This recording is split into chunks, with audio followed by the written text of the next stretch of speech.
16 নম্বর word এটা, কল্যাণী পৌরসভা 16 নম্বর word. সমস্যা হচ্ছে দীর্ঘদিন ধরে এইখানে এই আবর্জনাটা পড়ে রয়েছে।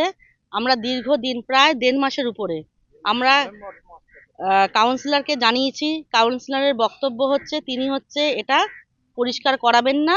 পৌরসভা সরাসরি জঞ্জাল পরিষ্কার করেছে কেন, সেই ক্ষোভে ওয়ার্ড কাউন্সিলর দীর্ঘদিন ধরে এলাকার জঞ্জাল পরিষ্কার করছেন না। অভিযোগ বাসিন্দাদের।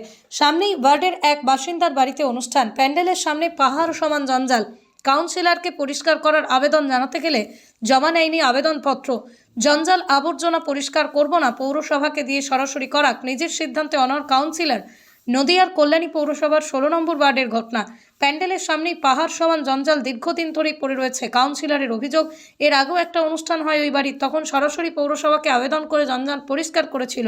এক্ষেত্রে কাউন্সিলরকে জানানো হয়নি, তাই এবারও পৌরসভাকে জানিয়ে পরিষ্কার করুক। যেহেতু আমাদের আগে হচ্ছে আমাদের এই প্লটটা নিয়ে অসুবিধা হচ্ছিল, আমাদের দরকার ছিল, সেই আমরা পারমিশন পাইনি বলে আমরা চেয়ারম্যান স্যারের কাছ থেকে পারমিশন করিয়ে এটা পরিষ্কার করিয়েছিলাম।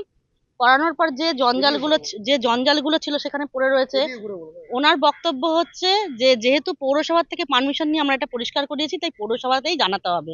আমরা তারপরেও কিছুদিন আগে আবার এখন আমাদের এখানে একটা প্রোগ্রাম হবে, তার জন্য আমরা গিয়ে বললাম এখন তুলতে আবর্জনাগুলো, বলছে যে না তুলবো না, সেই পৌরসভাতেই আপনাকে জানাতে হবে। আমরা পৌরসভাতে গিয়ে জানিয়েছি, কাগজ আমরা সব স্ট্যাম্প মেনে আমাদেরকে দিয়েছে, কিন্তু এখনো পর্যন্ত আমাদের হচ্ছে গিয়ে এই নোংরা পরিষ্কার হচ্ছে না। বলছি এই নোংরা তোলার দায়িত্ব কার?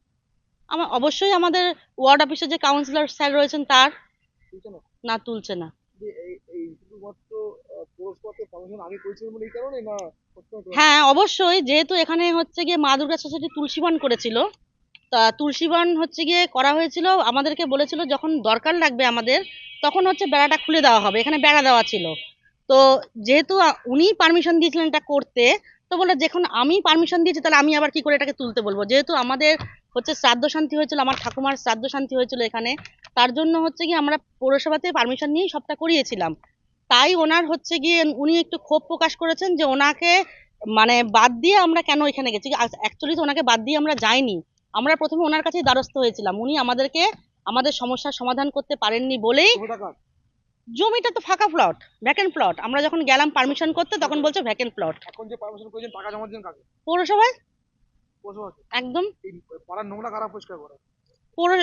ওয়ার্ড অফিসের বয়রা। ওরা করছে না? ওরা বলছে যে আমাদের স্যার হচ্ছে পারমিশন দিলে আমরা করব, আমাদের কাউন্সিলর যদি পারমিশন দেয় আমরা অবশ্যই করব না কেন, আমরা তো চাকরি করছি তার আন্ডারে। না করছে না। অনুষ্ঠান কবে? আমাদের অনুষ্ঠান এই মঙ্গলবার দিন। এখনো পরিষ্কার করেনি? এখনো পরিষ্কার করেনি। কি বলতে চাইছে ওরা? ওরা বলতে চাচ্ছে যে পৌরসভায় আপনি বলুন, পৌরসভা যেরকম আগের বার পরিষ্কার করেছে পৌরসভার থেকেই এসে পরিষ্কার করে দেবে। এটা এইটুকু নোংরা না পাড়ার মধ্যে নোংরা? পাড়ার মধ্যে দেখুন না, আমাদের বলা হয়েছে বাড়িতে সামনে সবাই জঞ্জাল কেটে, যেহেতু সবাই আমরা গাছ লাগাই বাড়িতে, টুকটাক আমাদের গাছপালা ডাল কাটতে হয়, তো আমাদের বাড়ির সামনে বলেছে সবাইকে কেটে রাখতে, আমরা কেটে রেখেছি। এইবার ওরা হচ্ছে মাসে একবারও আসে, মাসে দুবারও আসে, কোনো মাসে আমাদেরকে ফোন করে বলতে হয় যে আমাদের বাড়ির সামনে পড়ে রয়েছে সেগুলো নিয়ে যান, তারপরে এসে ওরা নিয়ে যায় নিয়মিত। আর ড্রেন তো কোনোদিনও পরিষ্কার করেই না, ড্রেন হচ্ছে পরিষ্কার করে না, হচ্ছে গিয়ে রাস্তাঘাটও আপনি দেখুন, আপনারা দেখে নিন, সবার বাড়ির সামনে যদি নিয়মিতই পরিষ্কার করে তাহলে সবার বাড়ির সামনে কেন এরকম নোংরা হয়ে থাকবে? না না করে না, আমি বলবো করে না। এবার আমাদের রাস্তাটা তো করে না, কোথায় করে আমি জানি না। সেটা আমার এই রাস্তা দেখে বোঝা যাচ্ছে যে আমারটা যখন করে না, হয়তো ওয়ার্ডের সামনেটুকু পরিষ্কার হচ্ছে।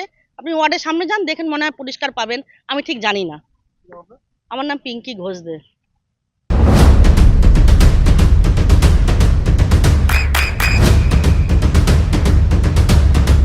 বৃষ্টিতে স্বস্তি। বৃষ্টি অ্যাকোয়া, বিশুদ্ধ পানীয় জল। অনুষ্ঠান হয়েছে তার সামনে ময়লা পড়ে আছে রাস্তার পাশে। অভিযোগ হচ্ছে আপনাকে জানানোর পরে রিসিভ করেনি এবং পরিষ্কার পরিচ্ছন্ন করছে না দীর্ঘদিন।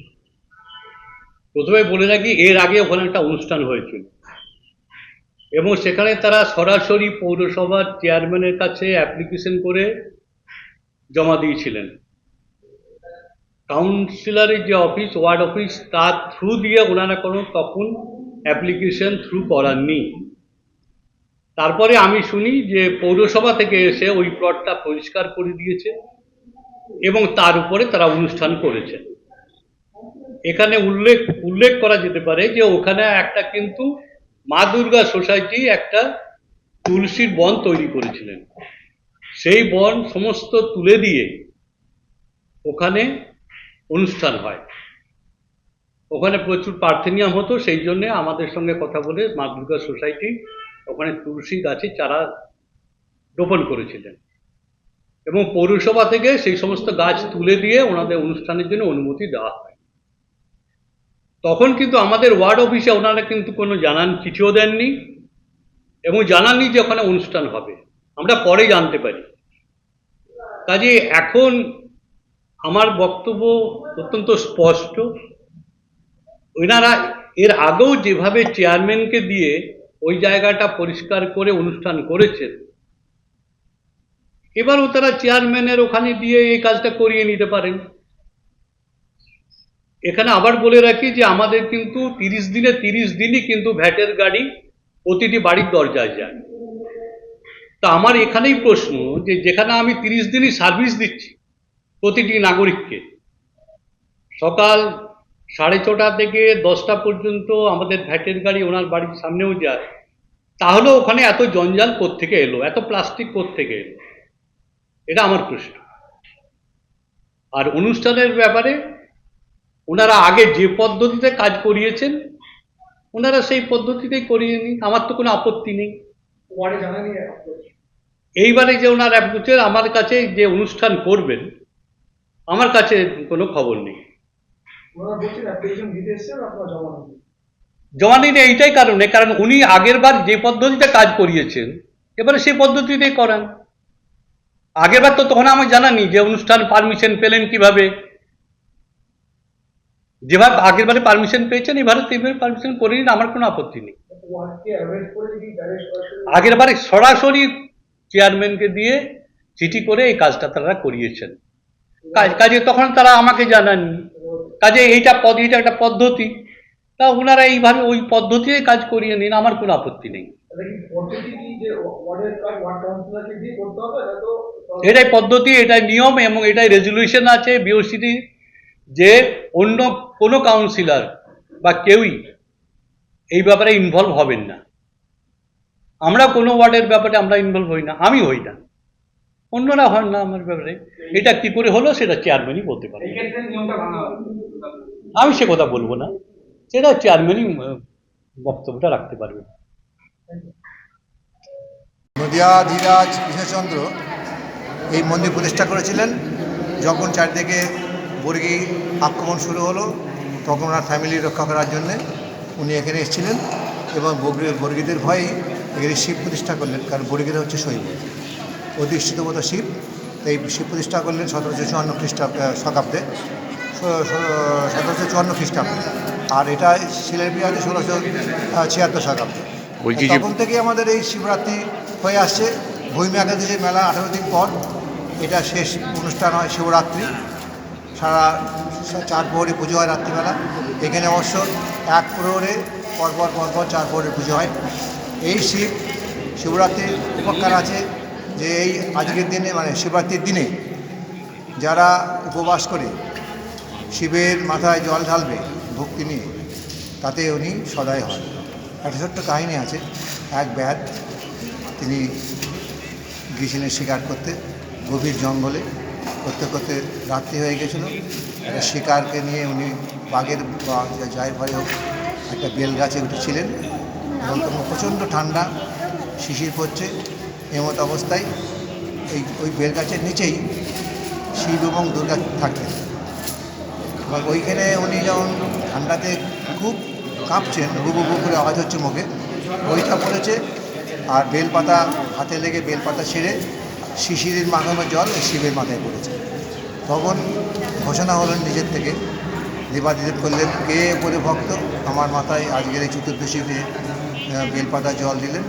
তখন উনি নিচে নামলেন, দেখে হলবার মধ্যে বসে আছেন, প্রণাম করলেন, বলে কী বর চাও নেও।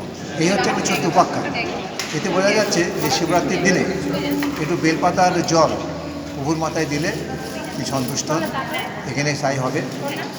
আগামীকাল সকাল 6টাতে নদিয়ার সবথেকে বড় English medium school JRS public school প্রায় ৩৫ বিঘা জমির ওপর গড়ে উঠেছে বিশাল ক্যাম্পাস। নার্সারি থেকে শুরু করে উচ্চ মাধ্যমিক, ITI college, law college, BEd college, ভর্তি চলছে। জেআরএস পাবলিক ব্যালকনি বা সিঁড়ির রেলিং, মডিউলার কিচেন বা ড্রয়িং রুম, এক কথায় আপনার স্বপ্নের বাড়িকে করে তুলুন আরো সুন্দর।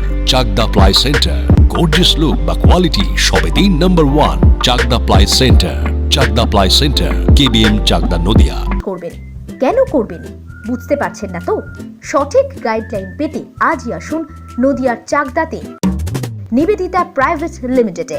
Nivedita private limited, marketing and distribution service. Chakdah aluminium centre, ply, কাঁচ, laminates, kitchen fittings, door lock, window ও অ্যালুমিনিয়ামের খুচরো ও পাইকারি বিক্রেতা। Chakdah aluminium centre, Purbalalpur 50 number রেলগেটের পাশে, চাকদা, নদিয়া। হোমওয়ার্কটা করেছো? হ্যাঁ স্যার। এ বাবা, ভুল করেছো কেন? চোখে কেমন ঝাপসা দেখছি, লিখতে আর পড়তে খুব সমস্যা হচ্ছে। চাকদার মডার্ন অপটিক্স থেকে ভালো চোখের ডাক্তার দেখিয়ে নাও। প্রতিদিন প্রকৃত চোখের ডাক্তার ও দৃষ্টি বিশেষজ্ঞ মডার্ন অপটিক্স, চাকদহে। স্যামসাং, জিও, রিয়েলমি, নদিয়ার একমাত্র অথরাইজড ডিস্ট্রিবিউটর ঘোষ কমিউনিকেশন, থানার মোড়, চাকদা। ভাবছেন 3 স্টার ক্যাটাগরিতে কাটাবে? রুম রে মাত্র 1500 টাকা থেকে স্টার, খাওয়া দাওয়া রিজনেবল প্রাইস। নদিয়ার একমাত্র 3 স্টার ক্যাটাগরি হোটেল এনবি সোনার বাংলা হোটেল, কল্যাণী এইমসের ঠিক উল্টো দিকে, কল্যাণী, নদিয়া। নদিয়া জেলার সবথেকে বড় বিল্ডার্স চাকদার মা মনসা বিল্ডার্স, রড ও সিমেন্টের পাইকারি ও খুচরো বিক্রেতা। মা মনসা বিল্ডার্স, পদ্মবিলা, চাকদা, নদিয়া। রড কেনাকাটায় থাকছে ডিসকাউন্ট অফার। মা মনসা বিল্ডার্স,